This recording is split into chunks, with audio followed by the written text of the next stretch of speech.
कुछ मोहब्बतें कभी पूरी नहीं होती, ना इसलिए कि प्यार कम था, बल्कि इसलिए क्योंकि हालात कभी साथ नहीं देते। ये कहानी है उस लड़के की जिसने किसी को टूट कर चाहा, 3 साल तक हर दिन हर पल उसके साथ जिया, और फिर एक दिन अचानक किसी और के नाम उसकी विदाई देखी। बिना कुछ कहे, बिना कुछ मांगे। वो लड़का आज भी जिंदा है, पर अंदर से शायद मर चुका है। ये कहानी सिर्फ एक अधूरी मोहब्बत की नहीं है, ये उन सब की कहानी है जिन्होंने कभी अपना सब कुछ देकर भी वापस कुछ नहीं पाया। अगर आपने भी कभी किसी को दिल से चाहा है तो ये कहानी आपके आंसुओं से भीग जाएगी। उस दिन स्कूल खुला था, क्लास 11वीं का पहला दिन। सभी बच्चे नए यूनिफॉर्म में, नए बैग्स के साथ, कुछ दोस्त पुराने, कुछ चेहरे अनजाने, और उन्हीं अनजानों में एक चेहरा था, सिया का।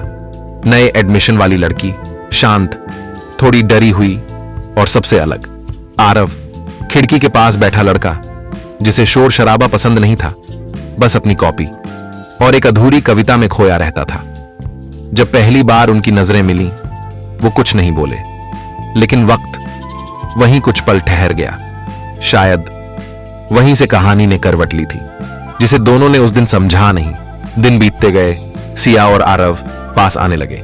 साथ लाइब्रेरी जाना, एक दूसरे की नोट्स शेयर करना, और धीरे धीरे हर छोटी बात में शामिल हो जाना। आरव अब मुस्कुराने लगा था, सिया अब डरती नहीं थी। दोनों को पता था यह सिर्फ दोस्ती नहीं है, कुछ और है, कुछ गहरा, कुछ सच्चा। लेकिन कभी किसी ने कुछ कहा नहीं। शायद डर था कहीं ये दोस्ती भी न टूट जाए। 3 साल, 3 खूबसूरत साल।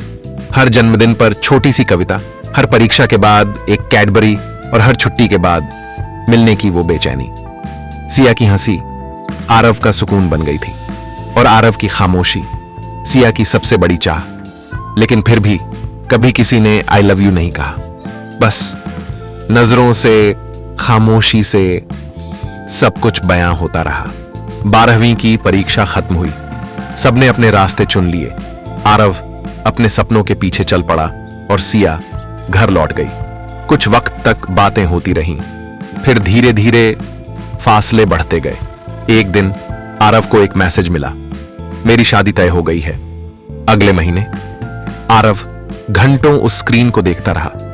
कुछ लिखना चाहा, लेकिन उंगलियां कांपती रहीं। दिल से एक ही आवाज आई, शायद अब कुछ कहना बेकार है। शादी से कुछ दिन पहले एक दोस्त की बर्थडे पार्टी में दोनों फिर मिले।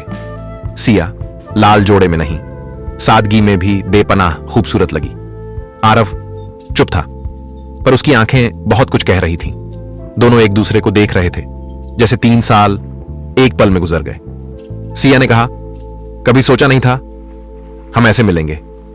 आरव मुस्कुराया, मैंने कभी सोचा नहीं था हम जुदा होंगे।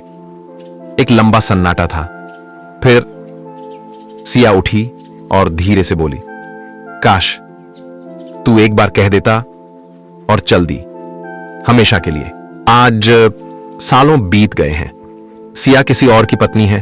आरव अब भी कविताएं लिखता है, लेकिन अब उसकी हर कविता अधूरी होती है। कभी उसका नाम नहीं लिखता, पर हर लफ्ज में सिया ही होती है। ये कहानी अधूरी है, जैसे वो इश्क जो कह नहीं पाए, पर हर उस दिल के लिए पूरी है जिसने किसी को खोकर चाहा हो।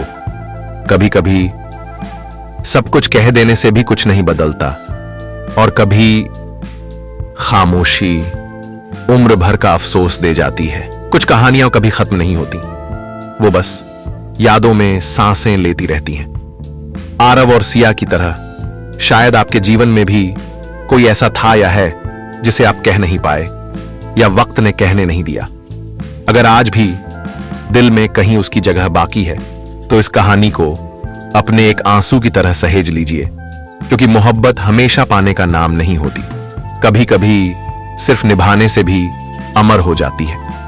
अगर यह कहानी आपके दिल को छू गई हो, तो एक बार नीचे कमेंट में अधूरी मोहब्बत जरूर लिखिए।